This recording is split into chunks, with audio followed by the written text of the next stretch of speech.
आए और उस हांडी को जो चूल्हे पर रखी हुई थी कहा इसको उतारना नहीं, उसमें अपना लुआबे पाक डाला और उसके बाद फरमाया निकाल कर देते जाओ। हजरत जाबिर कहते हैं 10-10 लोगों का खाना निकालता था, रोटियां दस्तरखान पर बिछाई जाती थी। शाम हो गई, 1500 सहाबा खा लिए, अभी मेरी हांडी में आधा खाना बाकी ही रहा।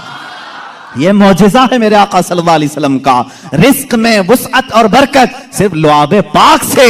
जो बराबरी का दावा करते हैं वो भी अपने घर की हांडियों में थूक के दिखाएं, तुम्हारे घर वाले ना खाएं। मुस्तफा करीम सल्लल्लाहु अलैहि वसल्लम जिस पे लुआब लगा दें 1500 जलीलुल कद्र सहाबा खाएंगे भी और हांडी में बचा भी रह जाएगा। अजीजा ने गिरामी, बराबरी का दावा ना करो वरना थूकोगे तो मर जाओगे। तुम्हारे घर में कभी जहर ना हो जाए तुम्हारे थूक में, थूकोगे तो बच्चे मर भी जाएंगे। बहरहाल ये मौजिज़ा एक ही नहीं पेश आया, 3-3 मौजिज़े यहां पर आए। 3-3 मौजिज़े हज़रत जाबिर के घर में तन्हा। हुजूर पाक सल्लल्लाहु ताला अलैहि वसल्लम दावत के लिए आए भी। उसके बाद दूसरी बात ये भी हुई, उनके घर में एक हादसा हो गया था। उनके घर में हादसा ये हुआ, बकरी को ज़बह किया था बाप ने, हज़रत जाबिर ने, उनके 2 बच्चे थे।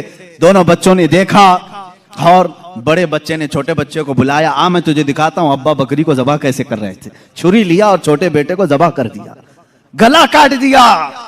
और जैसी खून निकलने लगा मां ने देखा, घबराई, बच्चे को पकड़ने के लिए कि चाकू उसके हाथ में थी। वो दौड़ता हुआ छत पर चढ़ा और पांव फिसला, छत से गिरा। नीचे गिरते ही सर पर चोट आई, वहीं फौत हो गए। एक साथ 2 बच्चों का इंतकाल किस वक्त? जिस वक्त हुजूर की दावत घर में हो रही। हज़रत जाबिर को मालूम नहीं था, वो खाना बनाने का हुक्म देकर चले गए थे, यहां दोनों बच्चे फौत हो चुके थे। लेकिन उस वफाशियार खातून के जज्बे को हजारों सलाह। दोनों बच्चों की लाशों को उठाई, घर के एक कोने में लेकर आई और उन पर चादर डाल दिया। कहा आज मैं न रोऊंगी न चीखूंगी, इसलिए कि मेरे घर रसूल खुदा तशरीफ ला रहे हैं। मैं अपने गम को उस दावत पर भारी होने नहीं दूंगी। मेरे अजीज, किसी माँ का कलेजा अगर बर्दाश्त कर सकता है अपने बेटे की मौत का गम, तो मुझे बताओ दुनिया की कोई ऐसी औरत। ये वो औरतें थी जिनके मुतालिक कुरान ने कहा रदियल्लाहु अन्हुम व रदू अन, अल्लाह इनसे राजी हो गया और ये अल्लाह से राजी हैं। ये खातून चादर ओढ़ा करके दोनों बच्चों की लाश पर रखी हुई हैं। मेरे आका सल्लल्लाहु अलैहि वसल्लम जिस वक्त घर में आए, खाने के लिए दस्तरखान पर जब बैठे, आपने लुक़मे उठाए। उसके बाद हज़रत जाबिर से कहा, जाबिर तुम्हारे बच्चे नहीं दिखते, कहाँ हैं? वो बीमार थे। बीवी से आकर के कहा, खातून कहाँ हैं बच्चे?